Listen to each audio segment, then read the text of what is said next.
Break के बाद स्वागत है आपका। बढ़ते हैं खबरों में आगे। बीजेपी ने कार्य समिति बैठक के बहाने जेएमएम पर जमकर निशाना साधा। जवाब में जेएमएम ने जेपी नड्डा को खुली चुनौती दे डाली।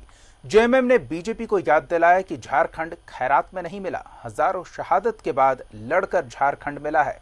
बीजेपी तो झारखंड को वनांचल बनाना चाहती थी। उपचुनाव की आहट के बीच बीजेपी और जेएमएम में जुबानी जंग तेज हो गई है। बीजेपी ने जहां कार्य समिति की बैठक के बहाने राज्य की मौजूदा हेमंत सरकार पर जमकर निशाना साधा, हेमंत सोरेन की अगुवाई वाली गठबंधन सरकार को हर मोर्चे पर विफल बताया, तो जवाब में सत्तारूढ़ दल जेएमएम ने बाकायदा प्रेस कॉन्फ्रेंस कर बीजेपी के राष्ट्रीय अध्यक्ष जेपी नड्डा को खुली चुनौती दे डाली। पार्टी ही पूरी भ्रम फैलाने वाली पार्टी और उसके प्रदेश अध्यक्ष, उन्होंने अपनी बातों में कहा कि जब प्रवासी मजदूर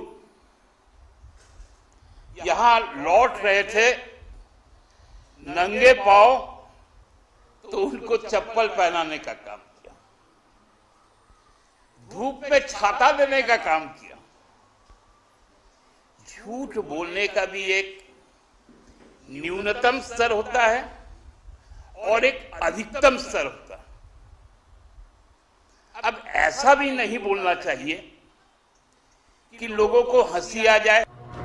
हेमंत सरकार में जेएमएम कोटे से मंत्री मिथिलेश ठाकुर ने भी बीजेपी के आरोपों पर पलटवार करते हुए कहा कि इस सरकार को बीजेपी से सर्टिफिकेट की जरूरत नहीं है, कि हमें भारतीय जनता पार्टी का सर्टिफिकेट नहीं चाहिए।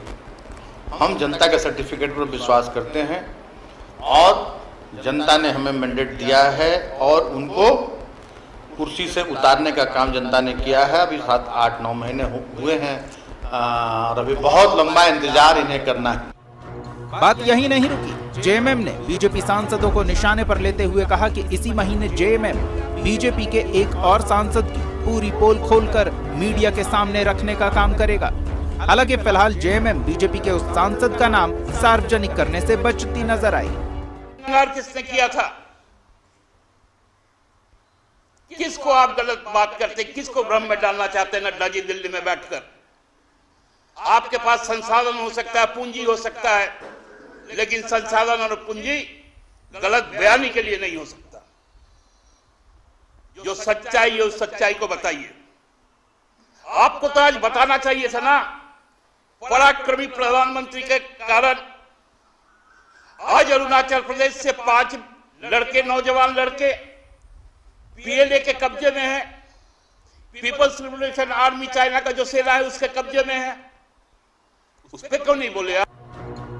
पूर्ववर्ती रघुवर सरकार के भ्रष्टाचार पर नो टॉलरेंस की बात कर रही सत्तारूढ़ दल जेएमएम ने दावा किया है कि जल्द ही बीजेपी के कई बड़े चेहरे भ्रष्टाचार के मामले में सलाखों के पीछे होंगे। जुडको में व्याप्त भ्रष्टाचार पर भी इस सरकार की नजर है। न्यूज़ 11 भारत के लिए रांची से कैमरामैन राजेश तिर्की के साथ राकेश कुमार की रिपोर्ट।